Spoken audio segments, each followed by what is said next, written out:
guys, what is going on? HTG crew!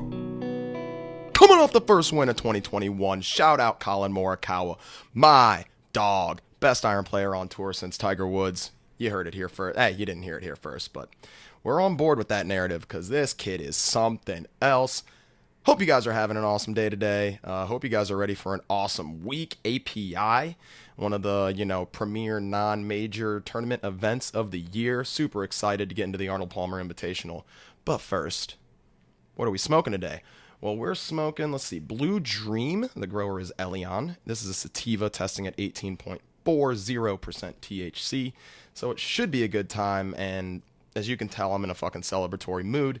The outright on Morikawa hits. The Draftkings lineups were good. Wish we had more Hovland, but other than that, what a hell of a week, guys. Got some texts from a few of you guys. Was awesome to see at least a couple of you guys taking outrights on Morikawa. And then also, a lot of good Draftkings lineups. Even the 5 of 6s, I saw a lot of you were playing Morikawa. So everyone was cashing in the HTG crew last week. So we're going to take this momentum. We're going to keep it rolling. But for now, we're going to spark up.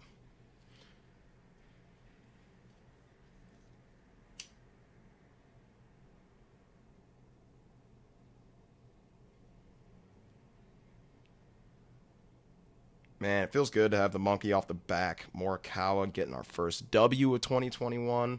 And picking winners in golf, especially when you're just picking one player as your winner, right? Normally when you bet a ticket at a sports book or something, you'll usually take a couple players, right, on your ticket. But just picking one player makes it tough. So glad to have the monkey off the back. Got our first win of 2021. Again, we're going to try and keep the train rolling here, guys.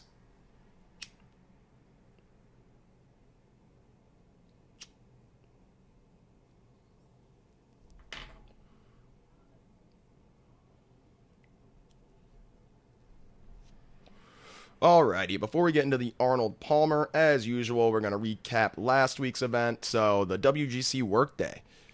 Collin Morikawa is your winner, minus 18. The kid absolutely dominated.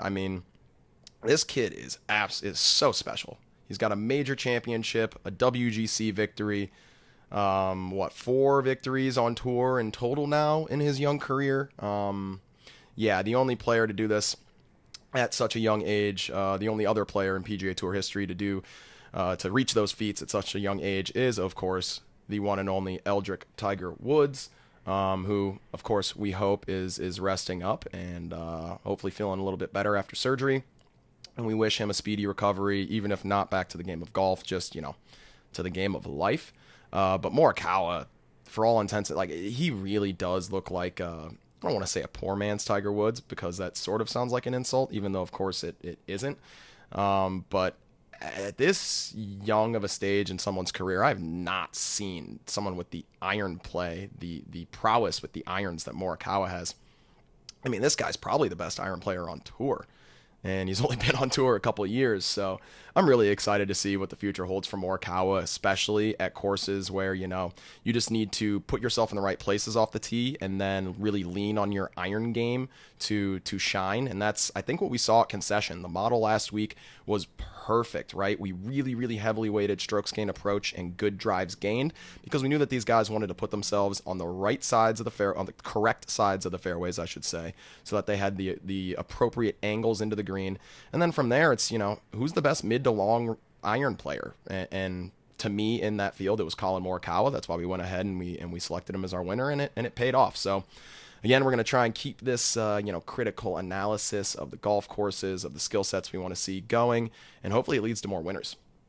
Another takeaway from last week, I saw Brooks Koepka at the top of the leaderboard again on a Sunday. That's been happening pretty frequently here as of recent weeks. The success this week can, at least partially be attributed to the putter, maybe even largely attributed to the putter. Koepka had a great week with the flat stick, but man, it seems like Brooks means business this year, maybe a bit of a redemption year.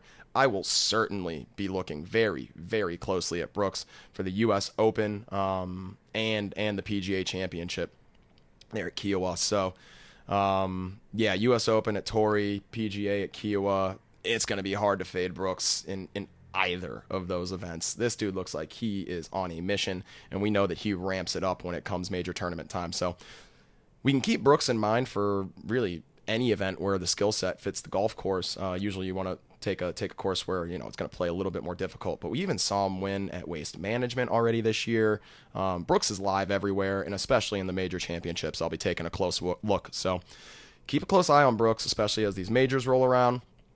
And one more takeaway, and this is a pretty big takeaway for me. Okay, so I love Colin Morikawa, right? I just went on a huge rant about how much I love Morikawa. I'm comparing his iron game to the great Tiger Woods, right? Like, it's no secret how much I like Colin Morikawa and how good of a career I expect him to have. I also love Viktor Hovland. Of course, Hovland, another young player on tour, came on tour the same time as Morikawa and as Matthew Wolff, another young player who, these three are sort of tied at the hip when you mention their names, and they get quite the media attention when it comes to introducing the young names in golf, and rightfully so, right? Like, these guys have solid PGA Tour resumes already, right? Both Wolff and Morikawa have wins on tour. Wolff has, a couple second place finishes, or at least a couple top fives in major championships. Morikawa has a major championship win. Hovland's been low amateur at the Masters the year that Tiger won. So, right, these guys have a lot of exposure on the PGA Tour. But there's another player who's, in that same sort of age range or class, who gets some exposure, but I think he sort of gets bumped down to another tier, and I think that's wrong. And I'm telling you guys, be on the lookout for Scotty Scheffler, man. Chef is the real fucking deal.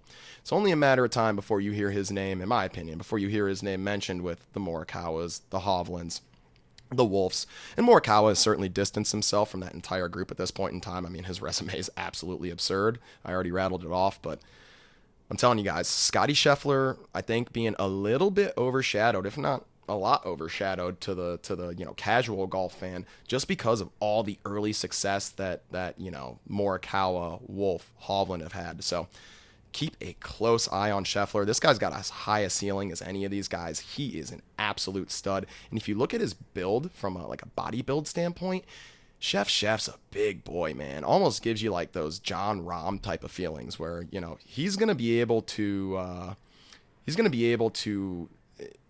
sort of muscle his way around some of these golf courses, right? He's a guy that can hit some shots that a lot of other guys can't, similarly to Rahm, just because they're built so big and strong. DJ the same way. Rory will pull off some shots that a lot of other players on tour can't, just because their body types allow them to generate so much speed. So keep an eye on Scotty Scheffler moving forward, guys. I expect him to make big strides this year as far as, sort of becoming like a household name along with those other young players on tour. And that's really all I want to recap from last week, right, guys? Like, we're feeling great about last week. We got the Morikawa win. Nothing really else that I want to take away, like, from as far as affecting our decision making moving forward. So yeah, with that, I'll call it a wrap on the workday, and we can get into the API, baby. So the API, or the Arnold Palmer Invitational, played at Bay Hill Golf Club in Bay Hill, Florida. Par 72, plays at 7,419 yards. We are on Bermuda greens this week. Let me get a drink of water.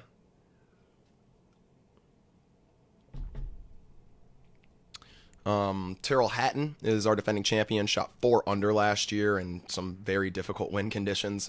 Usually you'll see the winning score in double digits under par, and that's what I'll expect to see this week. And the weather should be warm. No need to concern yourself with weather stacking, as it doesn't look like we should get any inclement conditions this time around at the API. Statistical model and golfer prototype. So at Bay Hill, it is very much, again, going to be a course suited for the mid to long iron player, right? We want someone that is really shines in that 175 to 200 yard range as far as approaches go, and even that 200 plus yard range. So it's gonna look, the model, a bit similar to last week. Good drives gained, not necessarily as important. We really want to look more at the totality of tee to green, and then dial in on the approach ranges that we specifically think that these players will be seeing into these greens. So our heaviest weighted statistic in the model this week is strokes gained approach. then strokes gained tee to green, then proximity gained 175 to 200 yards, proximity gained 200 plus yards. Those are weighted almost evenly. And then finally, strokes gained putting. As I've mentioned, it's something I'm sort of experimenting with this year. Just taking the green surface, so strokes gained putting on Bermuda this week, and, just sprinkling it into the model, because I think a lot of other people in the space that are modeling are, they're rightfully so. They like tee to green more than they like putting, just because tee to green is a little less volatile, right? Like, a guy can really luck into a good week with the putter. You're not really going to see any player luck into a good week with the ball striking. So the logic does make sense, but it also makes sense to zig when people zag in the DFS community. So maybe if putting's being undervalued a bit, and maybe, getting one of these guys who's riding an insanely hot putter can pay off. Just something I want to experiment with and see sort of how the results work out for the rest of this year. So strokes gained putting, you will see, I'll say virtually every week, you'll see me go ahead and at least sprinkle it in. And sometimes maybe it'll carry more weight than that. Withdraws this week. We have no withdraws. Again, Cantlay actually ended up withdrawing last week. But no withdraws this week as of now. And my winner, we will, of course, get to when I get into the plays, but I will let you know. My winner's in the mid-shelf, if you can guess that. And I'll give you one other little tidbit about my winner. My winner is actually going to be a debutante at the API. So this is his first appearance at the Arnold Palmer Invitational. So we're going out on a limb a little bit. And you know what? We'll give you a third clue. He's also never won on the PGA Tour. So our winner is playing this event for the first time, is in the mid-shelf, and has never won an event on the PGA Tour. So we're really, no one can say that we're playing it safe this week, guys.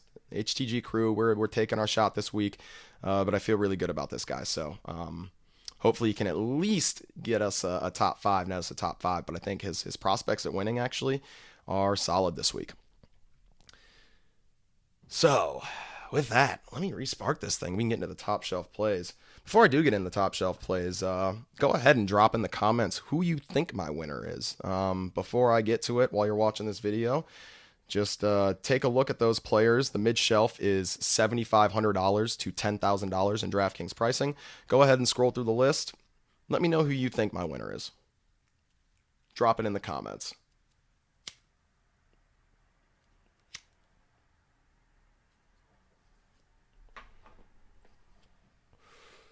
All right.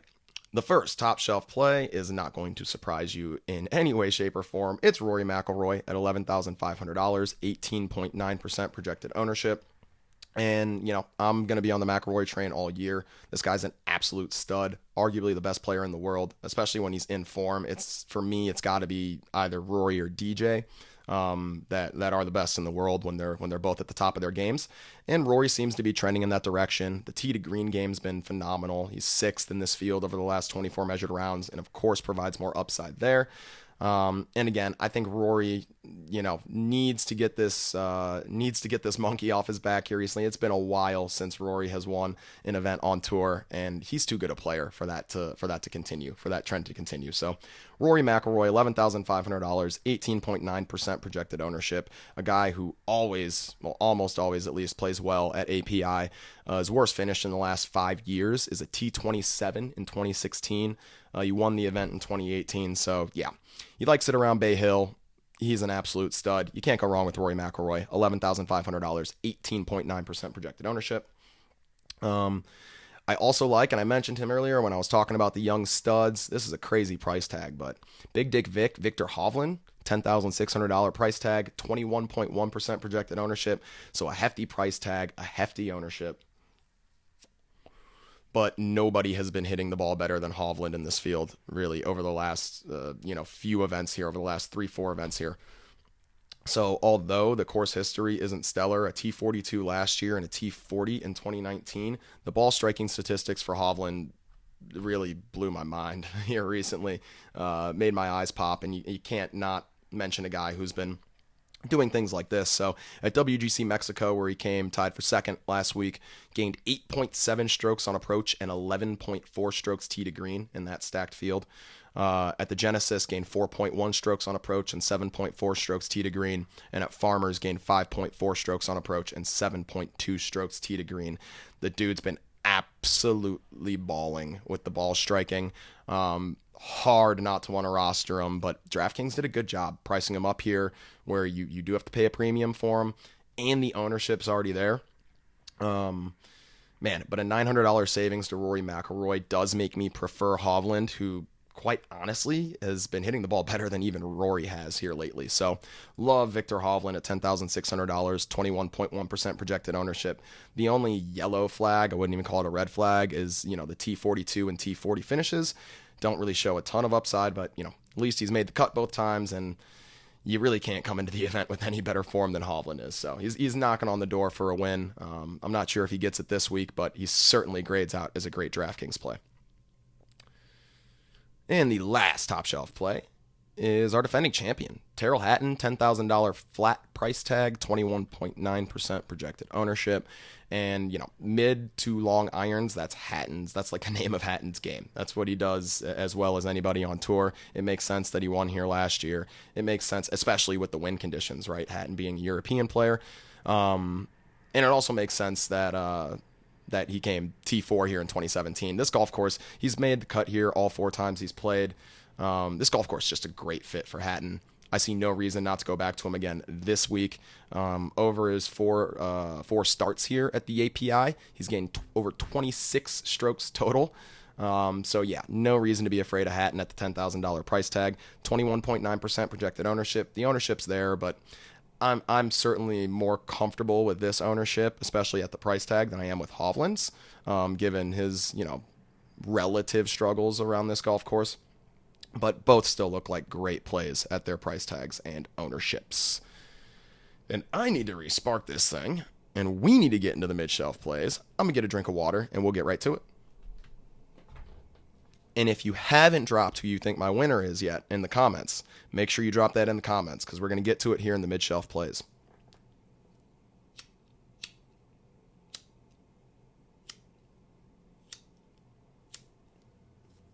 I think my lighter died.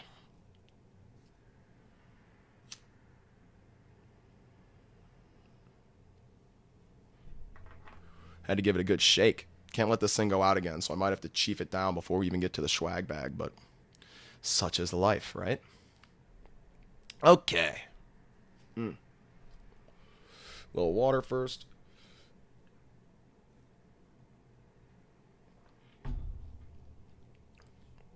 The first mid-shelf play, and the ownership was kind of staggering. Matthew Fitzpatrick, another guy that we liked last week who played relatively well. $9,800 price tag, 21.2% projected ownership. And we're going to like him this week for the same reasons we liked him last week. He's a guy that's going to keep the ball in the fairway, and he's going to hit his mid to long irons relatively well against this field. The price tag sort of surprised me, and the ownership surprised me a bit. But when you look at what Fitzpatrick's been doing lately, it sort of makes sense, especially when you couple that with his tournament history here. Let me get Fitzpatrick's tournament history.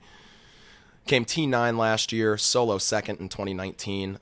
He was cut in 2018, but came T13 in 2017 and T27 in 2016. So Fitzpatrick has had tons of success around Bay Hill, a golf course that certainly suits his game well. So Matthew Fitzpatrick, $9,800 price tag, 21.2% projected ownership. I don't love. I wouldn't be playing too many lineups where I roster Fitzpatrick and not Hatton, so I wouldn't really be starting any lineups with Fitzpatrick, because for the same ownership, I'd rather pay the extra $200 for Hatton. But if you're playing them together, or if you're going up and grabbing Rory or Hovland, and then maybe Fitzpatrick's your second guy in, that's a build that I can dig. Next mid-shelf play is Mr. Hideki Matsuyama, $9,400 price tag, 5.7% projected ownership is really what made me, interested in Decky. Decky's going to have his struggles with the putter on any surface, so that's just something that you're going to have to hope sort of breaks his way. But when it comes to the mid and long irons, Decky's one of the better players in this field, which is why I'm a bit surprised that he's only owned at 5.6%. Strokes gained approach, Decky coming in 15th. Now, lately, he hasn't been hitting the long irons quite as well, coming 82nd in the proximity 175 to 200 yards and 86th in the proximity 200 yards plus. But in his total database worth of data, Hideki is a good long iron player. So if we can just get a little bit of the regression to the mean of how Hideki hits his long irons, and you also have to sort of parlay that with a decent week on the greens, then Hideki's a guy who has top 5 upside, of course, the caliber of player that he is. I would say he has winning upside, but he hasn't won in so long that that's hard to say at this point. But he can certainly pay off this DraftKings salary, and at this ownership, he might be a player that just unlocks the winner to a GPP. So I do like Hideki in lineups that need some help differentiating, especially if you're really chalky in like the value plays.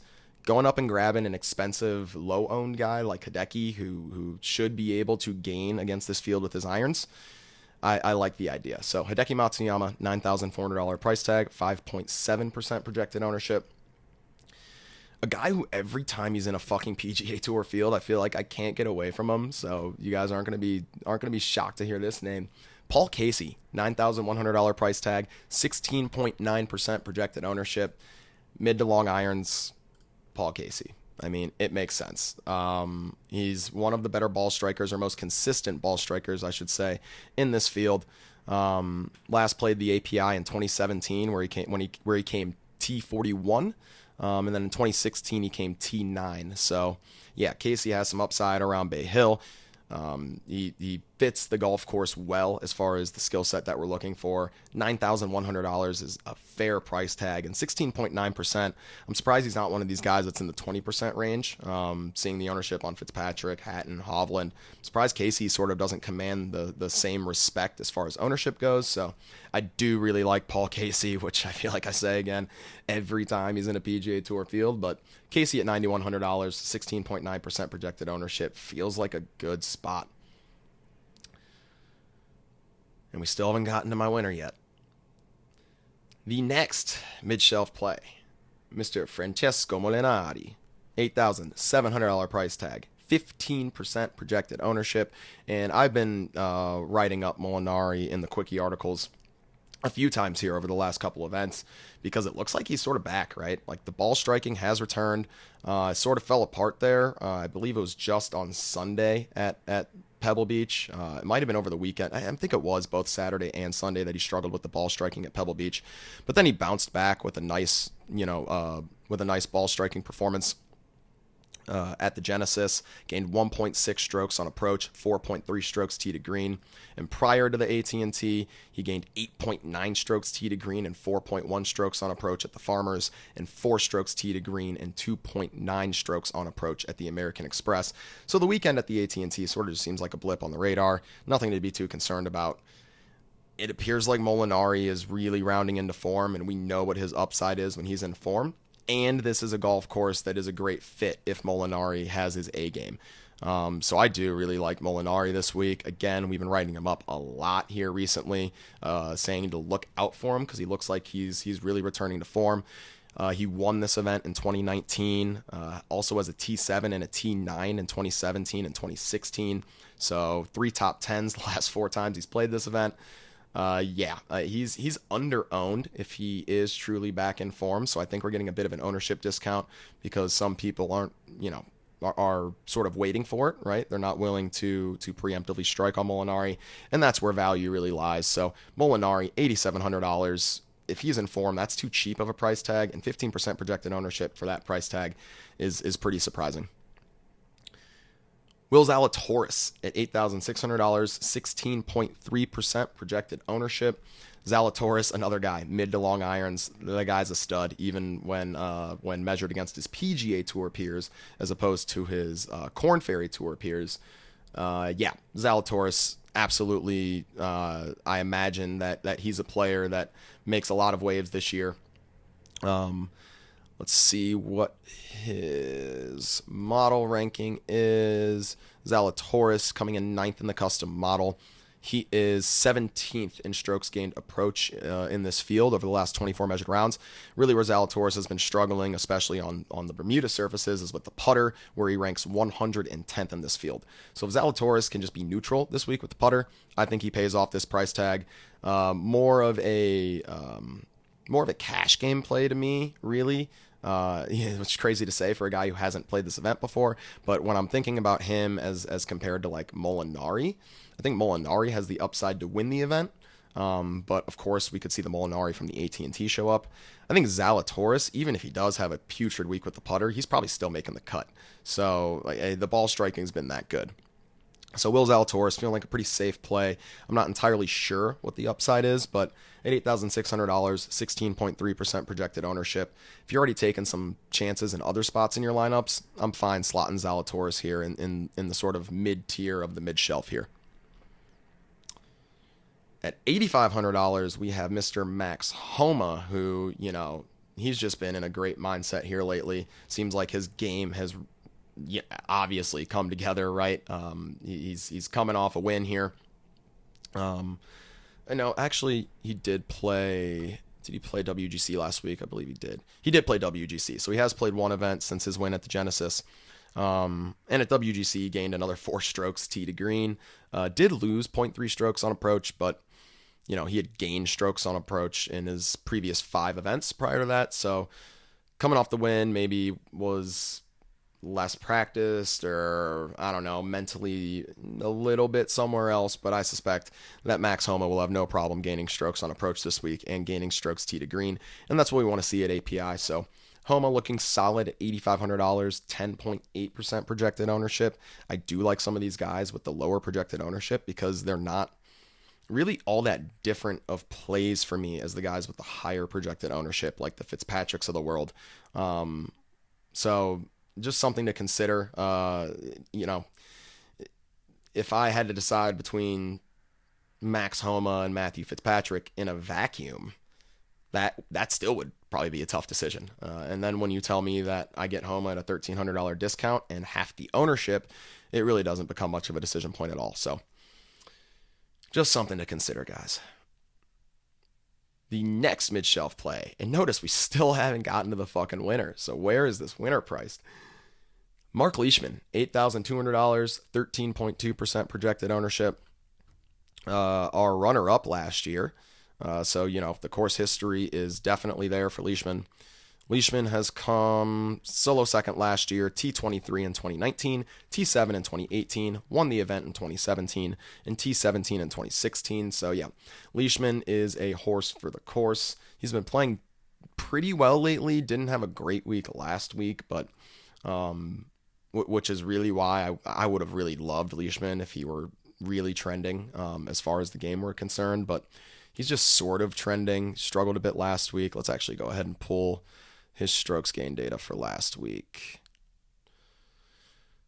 Where are you, Mr. Leishman? Last week, Leishman lost 1.1 strokes on approach and lost 5.5 strokes tee to green. He had gained strokes on approach in his previous 4 events and gained strokes tee to green in 3 of those previous 4 events. So was looking in really, really good ball striking form from Tournament of Champions through Farmers. But here at Genesis and WGC Mexico, it seems like the form's starting to flip the other direction, which I don't love, but everything else looks really good for Leishman. If he had still been trending with the ball striking form we had seen in those previous, 4 events, he might have been my pick to win this week, quite honestly. The next mid-shelf play is, in fact, our winner for this week, or a prediction to win. Hopefully he fucking wins.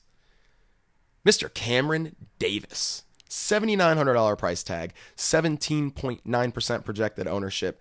This guy feels like a fucking cheat code in DraftKings. Every time we play this dude, he mints us cash. Like, every time, if you guys notice. Every single time we play Cam Davis, he's minting us cash. And he has been playing arguably the best golf of his career here lately. I already mentioned the sort of red flags with him, and especially in picking him as our winner this week. He has not won yet on the PGA Tour, and this is his first time playing the API, the Arnold Palmer Invitational, but I don't give a shit. People might say or might think that, you have to be a top tier player to win an event like the API, but I mean, Matt Every won this damn thing back-to-back years. So why can't Cameron Davis, especially when you've been hitting the ball as well as Davis has recently? Gained 4.3 strokes on approach last week at the Genesis. Did lose half a stroke on approach at the AT&T, but gained 6.6 strokes on approach at the Farmers, 5.5 strokes on approach at the Amex. Let's get these tee to green numbers. At the Genesis, gained 1.4, gained 6.1 at the AT&T, gained 10.5 at the Farmers, gained 6.7 at the American Express, gained 5.8 at the Sony. And on top of it, this guy carries tons of upside with the putter. It's either going to be hit or miss. So he lost a stroke putting at the Genesis, but gained 4.5 strokes with the putter at the AT&T, lost 5.2 strokes putting at the Farmers, but gained 5.4 strokes putting at the American Express. So if everything falls in line for him and he has a hot week with the putter and these tee to green numbers continue, I don't see why Cam Davis can't win. He's going off at 66-1, I saw, I believe, on DraftKings Sportsbook. I love the play. I really do. And it's going out on a limb, right? It would be his first PGA Tour win, and it would be a win in his debut at the API, which, I mean, that would be crazy, but it seems like the stars are kind of aligning for Mr. Cameron Davis. So that's our winner this week, guys. Cameron Davis, $7,900 price tag, 17.9% projected ownership. Let me go ahead, since he's our winner, and give you where he rates out in the model. Coming in second in the custom model, 4th tee to green, 14th on approach, 12th in putting, 12th in the proximity, 175 to 200 yards, and 35th in proximity, 200 plus yards. Go out there and ball, Cam Davis. Let's get a W this week, my fucking dog. A player that I'd really like to pair with Davis in lineups is Justin Rose at $7,800 and 6.3% projected ownership. I swear to you guys, Justin Rose's recent form rarely ever matters. He's the weirdest. He's an anomaly when it comes to recent form. He can look like he's in great form and absolutely shit a brick. And he can look like he's in terrible form and suddenly, instantly flip the script in one event. And it seems like the best time to own Rose always, well, the best time to own anyone always is when they're low owned, if you can get them. But it seems like Rose performs best when people least expect it. So a caliber player of Justin Rose at a $7,800 price tag and 6.3% projected ownership, even if he hadn't shown us a tendency to be able to, flip the switch like that, I would still be interested. But especially with Rose, a guy who we have seen just literally come out of nowhere and perform like his peak self, I'm very, very interested in him at a $7,800 price tag, and 6.3% projected ownership has me even more interested. He's a guy that, he can win this event, and if he does, man, at 6.3% projected ownership, you have really, really given yourself a great head start in trying to win a GPP against a large field. Rose coming in 31st in the custom model, 51st tee to green, but 19th on approach, 60th in the 175 to 200 yard range, but 15th in the 200 plus yard range for proximity. He is 100th with the putter on Bermuda over the last 24 measured rounds, but of course we can always hope for a better week with the putter. Just run a little hot, get a little volatile with that thing. And you never know what might happen for Rosie. So I do really like Rosie. I think a lot of his ownership's being taken by Cam Davis and the guy below Rose, which is Cameron Tringale, $7,700 price tag, 15.2% projected ownership. And Tringale has just been striping the ball, so that's why people are flocking to him, and rightfully so. Gained 7.6 strokes on approach at the Genesis. Gained another 4.2 strokes on approach at the AT&T. He's gained strokes on approach in his last 6 events. He's also gained strokes tee to green in his last 7 events consecutively. So I understand why Tringale is getting the ownership. He feels like a very safe play. Not entirely sure what the upside is. Sort of similar to Zalatoris, but he feels like a great play just because the ball striking has been so good lately and has been in such good form that you'd imagine he at least finds his way to making a cut and being around for the weekend. And the last mid-shelf play Charlie Hoffman, Mr. Chuck Hoffman, $7,600 price tag, 11.8% projected ownership. Hoffman's been hitting the ball well lately. Came T13 here last year. Has a T2 in 2017. Has made 3 of his last 4 cuts here. All of those top 15s when he makes the cut. So he provides us with tremendous upside at this price tag and at this ownership at 11.8%.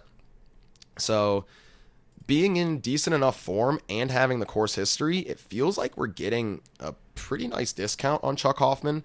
You always have to keep in mind when you're rostering Chuck Hoffman that he is a very volatile player, right? So if he doesn't sort of give us that top 15 result, top 20 result that we're looking for, then you probably expect him to miss the cut. But he comes in 4th in the custom model, 16th tee to green, 9th on approach, 27th in putting on these Bermuda surfaces, 22nd in proximity, 175 to 200 yards, and 66th in proximity, 200 plus yards. His recent ball striking form gained 4.8 strokes on approach at the Genesis, gained 1.6 strokes on approach at the AT&T. He did lose 0.8 strokes on approach at the Waste Management, but gained another 4.9 strokes on approach at the Sony. So, yeah, the irons have been hot for Hoffman. He provides a lot of upside, at least history shows us he does. He provides a lot of upside around this golf course, so I'm in on this price tag. The ownership is certainly fair at 11.8%. The bottom of this mid-shelf range is where I prefer to save money. I wouldn't mind rostering Davis, Rose, Tringale, and Hoffman all together in a lineup. You're getting your differentiation with Rose. All of them provide a ton of, or most of them provide a lot of upside, especially in the cases of Hoffman, Rose, and Davis. And they also sort of in their own way provide a little bit of safety in that I think Davis and Tringale are more than solid cash plays for this week. So it's a very interesting group of players there from the 7,900 to 7,600 price range in our mid shelf this week between Davis, Rose, Tringale, and Hoffman. I imagine I'll be targeting a lot of them this week. All right, well, shit. I let this thing go out again. There's only a couple puffs left anyway, but we're going to see if we can get it resparked. And then we get into everybody's favorite part of the show where I fucking throw darts at these scrubs priced below $7,500, the segment known as the SCHWAG bag.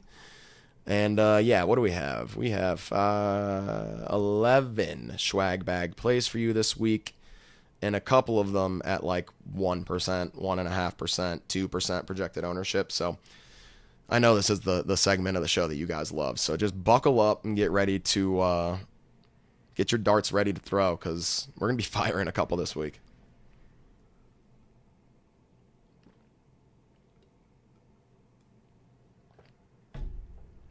Oh, yeah. Water's so good. Nothing better than water when you're thirsty. Like Gatorade and all that shit. No. Gatorade's better. I'm with Mr. Bobby Boucher. Give me the water all day. And for those of you that didn't get that reference, go watch Waterboy, Adam Sandler. Or maybe don't. I don't know. That might be one that if you didn't watch it when you were younger, you might have missed the boat. That Sandler movies tend to be that way sometimes. All right. Enough funny business. Let's get into the SCHWAG bag. The first SCHWAG bag play, and I don't love it, but, he just rated out good enough. Alexander Noren, $7,300 price tag, 4.4% projected ownership. And Noren has made the cut 2 of the 3 times he's played this event. He was cut from the event last year, but in the 3 times he's played the event, he has lost strokes total. A guy that really typically doesn't show up when it comes to PGA Tour events. A guy who usually performs better on the European Tour, but he has been hitting the ball pretty well here lately. In our custom model, Noren is statting out 28th, 12th tee to green, 31st on approach, 69th with the putter, nice. 82nd from proximity, 175 to 200 yards, and 56th in proximity, 200 plus yards.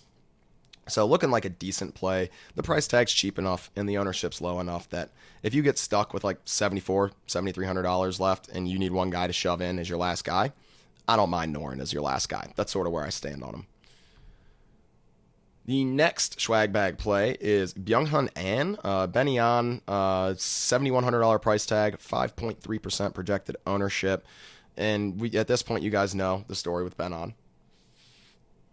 It's a ball striking play. The guy is an extraordinary ball striker and a fucking terrible putter. So you're going to have to pray that he doesn't gouge strokes on the greens. And if he doesn't, then he'll pay off this price tag. And it's pretty much as simple as that. So Ben An, $7,100 price tag, 5.3% projected ownership. I'll give you some tournament history for him. He's made the cut his last 5 times around this golf course. T56, T10, T14, T49, and T36 over the last 5 years. So at least, maybe that shows that he can manage to not completely blow it on the greens when it comes to Bay Hill. So Ben An, $7,100 price tag, 5.3% projected ownership. I might prefer to go to Keegan Bradley, $7,000 flat, 6.5% projected ownership. Bradley's just a guy who I feel like he's got so much upside. A guy who's won the BMW, which is a very, very difficult playoff event to win. And a guy who does hit his mid and long irons well. He's also made the cut his last 5 times around this golf course. A T42, T46, T26, T34, and T36 in his last 5 tries. Bradley's statting out 7th in our custom model, 3rd tee to green, 11th on approach, 2nd in proximity 175 to 200 yards, 76th in proximity 200 plus yards, and 119th with the putter. So Bradley can show up with the putter. I love the upside of Keegan Bradley, a guy who, as I mentioned, has shown that he can win like top tier events, like top talent events on the PGA Tour. I was really surprised to see this guy show up, but I guess we can play some Zach Johnson this week at $6,900, coming in 20th in the custom model, 49th tee to green, but 10th on approach, 30th with the putter, 33rd in proximity 175 to 200 yards, and 37th in proximity 200 plus yards. Johnson really has, over the last 24 measured rounds, been hitting those mid to long irons very well. So someone that surprisingly we can look to. Like, if you would have told me before this event that I was going to be looking to Zach Johnson, I probably would have told you you're crazy. ZJ did lose half a stroke on approach at the Waste Management last we saw him, but gained on approach in the 3 events prior to that. Gained 1.3 at the AMX, gained 3.1 at the Sony, gained another stroke on approach at the RSM, which was the end of last year. So maybe don't take too much stock in that one, but the Sony, certainly the 3.1 strokes gained, and the American Express, the 1.3 strokes gained. That looks solid. You like to see that, especially for a guy who's priced down here in the $6,000 tier, right? $6,900. ZJ looking pretty decent. Tournament history for ZJ. He's made the cut as well the last 5 times around here. T32, T40, T26, T66, and a solo 5th in 2016. So he does have some upside for a $6,900 price tag. So you can look to Zach Johnson. I think a lot of people down here in this pricing range, though, are going to be looking to Matthew NeSmith, $6,900, 13.2% projected ownership. And NeSmith has been hitting the ball extraordinarily well for someone priced all the way down at $6,900. Let's go ahead and pull his recent strokes gain data from fantasynational.com. NeSmith, let's go with the tee to green numbers over his last 4. He gained 4.8, 8.3, 5.1, and 7.1 going back to the Farmers at the end of January. And on approach, he gained 3.1, 5.6, 4.5, and 6.6 strokes, again, going back to the Farmers at the end of January. Those are absurd ball striking numbers for someone priced at $6,900.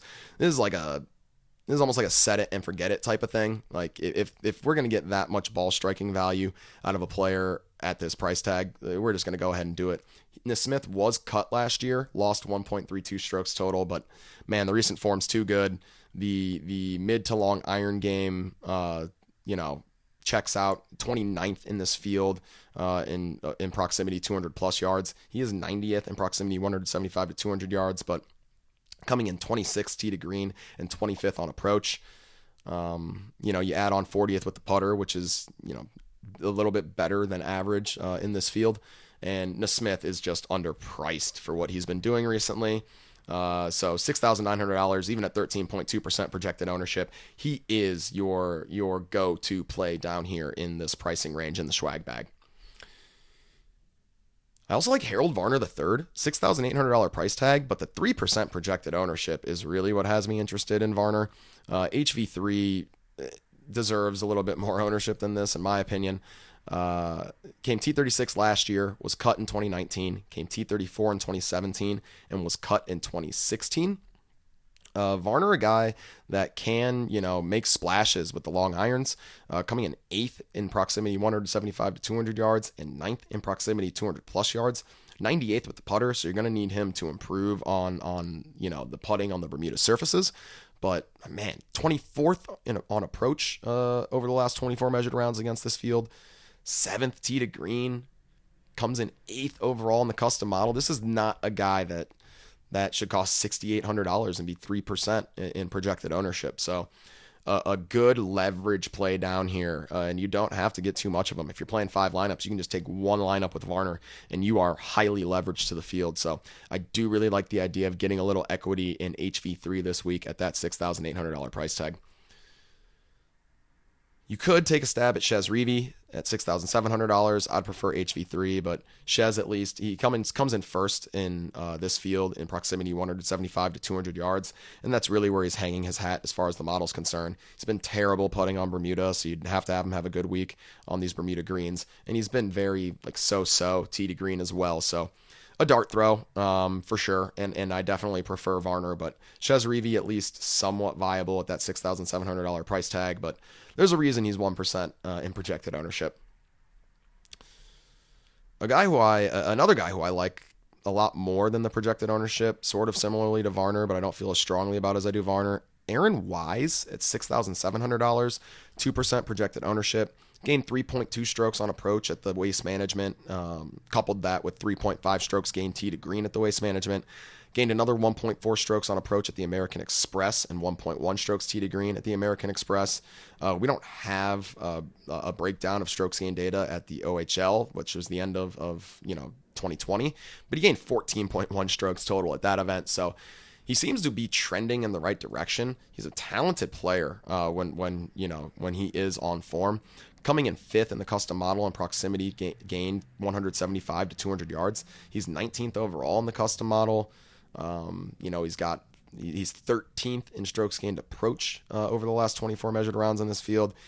He looks like a player who's underpriced and under-owned. My one concern is I don't know how much we want to be dipping down in the SCHWAG bag. I mentioned how much I like the bottom of the mid shelf, and I think that's sort of it's roster construction that's keeping these guys low owned, but they do in their own right look like solid plays. Like, it's not like we're really stretching to play a guy like HV3 or Aaron Wise. So I do like both of those plays.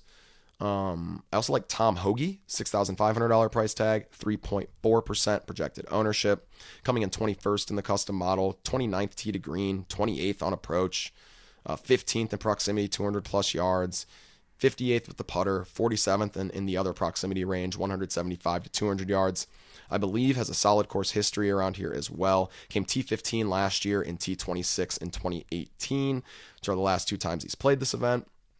So yeah, Hoge looking like a solid value as well. A guy who it's not a complete stretch to see why you'd be rostering Tom Hoge, especially at a $6,500 price tag and a paltry 3.4% projected ownership.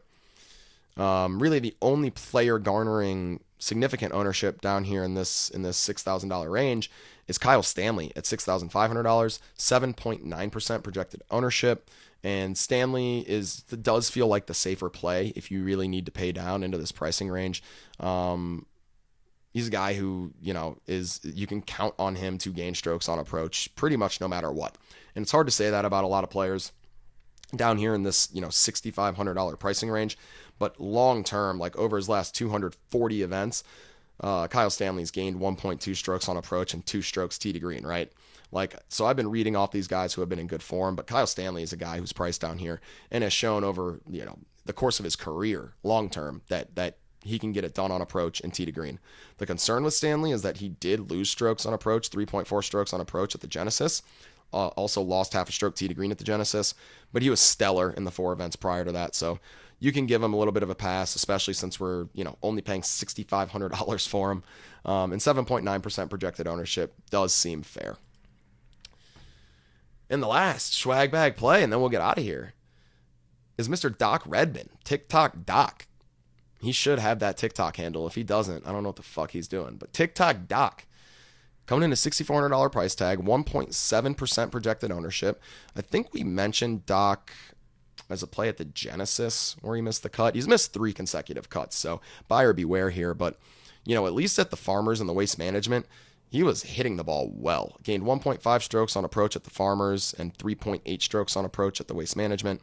Tee to green gained 2.2 at the Farmers and gained 4.7 at the Waste Management.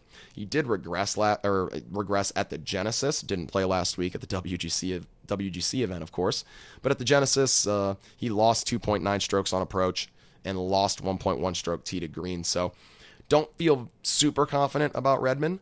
But if the ball striking that we saw at Farmers and Waste Management returns, then it's really just the putter that's really been holding Redman back. And as I've mentioned, especially for someone down here in this pricing range and this projected ownership, $6,400, 1.7% projected ownership, you can take a chance that a guy has a neutral week with the putter. And if Redman does, and he's able to gain another 4.7 strokes tee to green and 3.8 on approach like he did at Waste Management, you'll be more than happy with him at a $6,400 price tag. HTG crew, that does it for us this week. Arnold Palmer Invitational. Then we roll into the Players. We're in the Florida Swing. It's fucking awesome. Some of the premier events of the PGA Tour on this Florida Swing. So it's so much fun, and it's nice to kick off with a win on Mr. Colin Morikawa. So shouts out to him. Let's go cash some more tickets on Cameron Davis this week, guys. Go check out DraftKings Sportsbook if you're in a state where you can.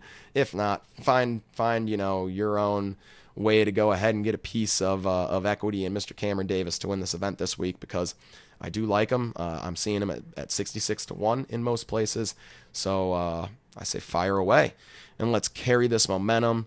Remember, guys, to like the video, hit that notification bell on YouTube so you know when videos are posted. Subscribe to the channel if you haven't. If you haven't, I don't know what the fuck you're doing. You're a fucking hater. So go ahead and do that shit. Go ahead and give us a follow on Instagram at Hit the Green Podcast. I'll let you know when the videos are live. I'll let you know when the articles are live sometimes as well on Instagram. So just a good way to know when the content is up. I appreciate you all. Keep shooting me texts. Keep calling me. Oh, also want to shout out one of my buddies, baby, for getting engaged. It was awesome. You can probably hear maybe a little bit of strain on my voice. It was a crazy weekend, but my buddy Timmy P, shout out, man. Shout out Timmy P and Chelsea for the engagement. It was a hell of a time, and I was happy to be included. So, hey guys, HTG crew, drop it in the comments. Let me know what you think of Cam Davis as the winner. Let me know what you guys are smoking on this week. And let's keep this momentum rolling. You know I love you all, and I'll talk to you next week. Peace.